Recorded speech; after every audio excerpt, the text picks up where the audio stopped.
মধ্যপ্রাচ্যে উত্তেজনা যখন চরমে তখন অনেকের প্রশ্ন, ইরান কি একা লড়ছে নাকি পর্দার আড়ালে আছে বড় শক্তির সমর্থন। বিশ্লেষকদের মতে ইরানের পেছনে সরাসরি যুদ্ধ না করলেও চীন ও রাশিয়া নীরব সমর্থন দিয়ে যাচ্ছে। প্রথমত, রাশিয়া ইরানকে সামরিক প্রযুক্তি ও প্রতিরক্ষা ব্যবস্থায় সহায়তা করেছে। রিপোর্ট অনুযায়ী রাশিয়া ইরানকে SU-35 যুদ্ধবিমান, S-400 এয়ার ডিফেন্স এবং উন্নত রাডার প্রযুক্তি সরবরাহ করেছে। এতে ইরানের আকাশ প্রতিরক্ষা অনেক শক্তিশালী হয়েছে। স্পেশাল ইউরেশিয়া অন্যদিকে চীন সরাসরি যুদ্ধে না নামলেও প্রযুক্তিগত সহায়তা দিচ্ছে বলে অভিযোগ রয়েছে।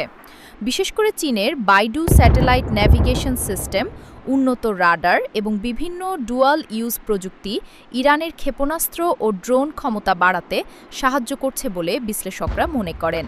স্পেশাল ইউরেশিয়া কিছু প্রতিবেদনে বলা হয়েছে, ইরানের ব্যালিস্টিক মিসাইল তৈরির জন্য প্রয়োজনীয় রকেট জ্বালানির রাসায়নিক উপাদান চীন থেকে সরবরাহ করা হয়েছিল।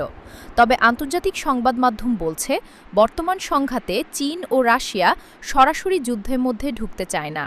তারা মূলত কূটনৈতিকভাবে ইরানকে সমর্থন দিচ্ছে এবং সংঘাত কমানোর আহ্বান জানাচ্ছে। রয়টার্স বিশ্লেষকদের মতে এটি এক ধরনের ছায়া সহযোগিতা, যেখানে বড় শক্তিগুলো সরাসরি যুদ্ধে না গিয়ে প্রযুক্তি, তথ্য ও কূটনীতির মাধ্যমে নিজেদের স্বার্থ রক্ষা করছে। মধ্যপ্রাচ্যের এই সংঘাত তাই শুধু আঞ্চলিক নয়, বরং এর পেছনে রয়েছে বিশ্ব রাজনীতির বড় শক্তিগুলোর জটিল করে তুলছে।